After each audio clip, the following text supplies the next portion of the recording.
open, people are starting to realize that they're not closed down, but there has been some reports of children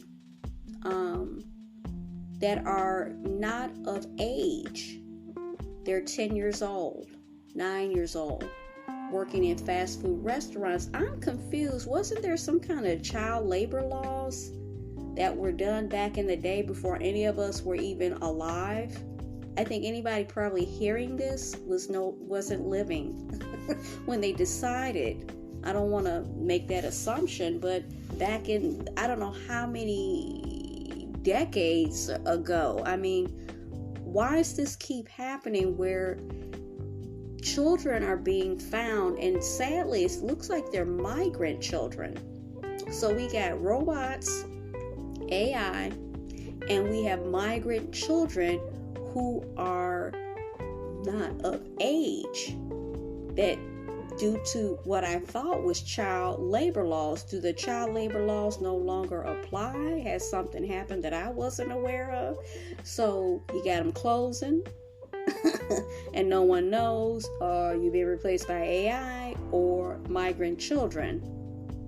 And they're working certain things inside of the restaurant. I didn't notice that, like the deep fryer, that there's some age constraints that I was not aware of, that by law, unless the laws have changed, like I said, that they are not legally supposed to operate. See, I didn't know that part. A lot of people, when they got their first jobs, they worked in restaurants. I did not. I worked in a center or a school for people with special needs. So my first job was not in a restaurant like my peers, but they never really talked about their job, what they did in the restaurant. So, that's neither here nor there. But I didn't know that if you were of a certain age, if you did work there, you couldn't use certain equipment due to, it makes sense in a way, due to liability or whatever. That's what she said in her videos, and it's Tommy Bites, and she's on YouTube. She has some really great content. So if you have time, if you've never checked her out, check her out. So I think that's odd. There's a lot of that going on. So what is the secret? Why are the places closing? They're not saying anything to the patrons, the people that go there. That people that eat there, they're not saying anything. So are they saying anything to the employees? How are these people knowing that these places, are they knowing that they're closing? I don't know. What do you guys think? Now the second thing that I want to talk about is something that I came across today. And actually, no, I take that back. One of the things I came across last night, and then the second thing I came across just now. The first thing that I saw last night was a YouTuber, and let me see what the name of his channel is. Oh, it's USCCA. I've never watched his content before, but what he had on there last night intrigued me. He said that recently New York City put up an educational video / public service announcement. And this particular announcement that they have been showing for the public is what to do during a nuclear attack. Now, in its he played it pretty much as in its entirety. And the young lady that's on there says this: there's been a nuclear attack. Don't ask me how, and don't ask me why. Which I found interesting, the opener there.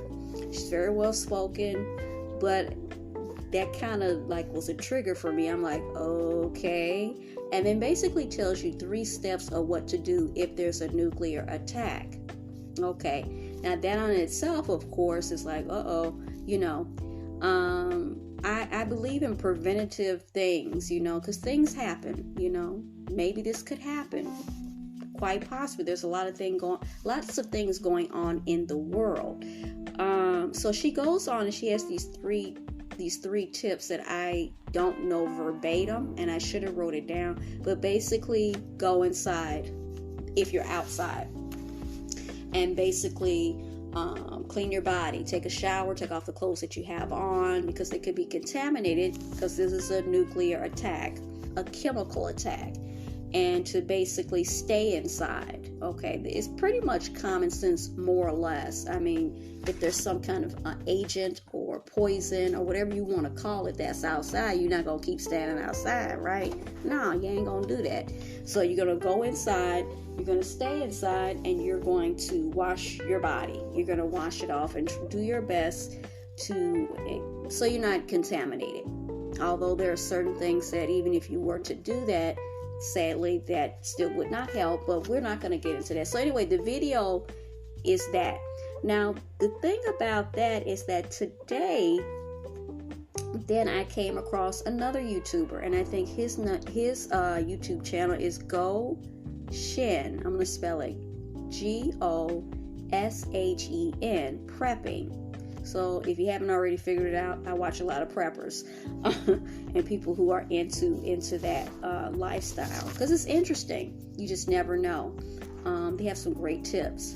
And on he said that on May 19th, okay, something was published online, and it said that a hopper carload carrying 30 tons of ammonium nitrate, which is actually a chemical used in explosive, disappeared or was lost in transit from Wyoming to California. It just disappeared or got lost.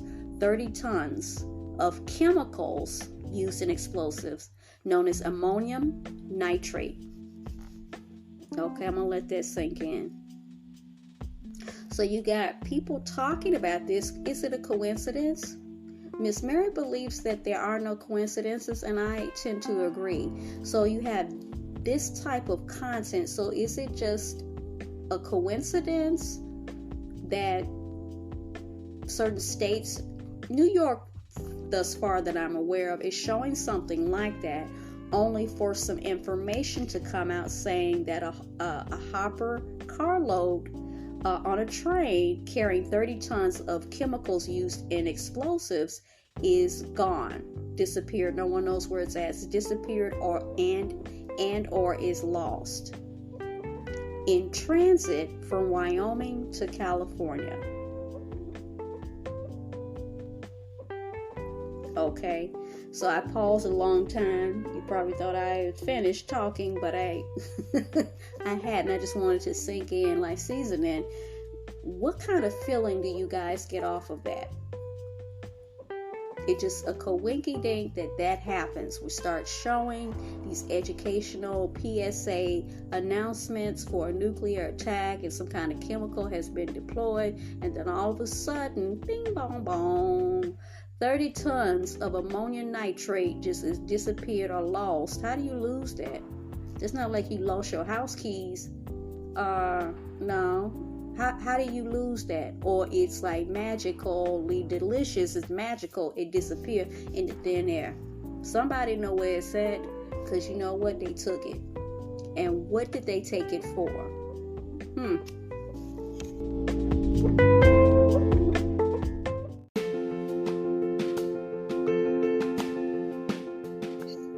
Welcome to the biggest moment in history, one that brings the whole world together. 3 countries, 16 cities, 48 nations, and 148 games. United as individuals, united as billions. So you and all of you, bring your game to the beautiful game.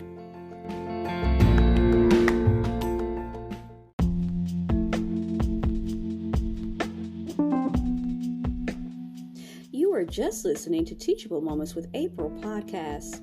I hope you enjoyed today's episode. We invite you to stay connected with us on our social media platforms, TikTok, Instagram, and YouTube. We also encourage you to join the Teachable Moments with April podcast family by becoming a paid subscriber. As always, be well and stay blessed. Until next time.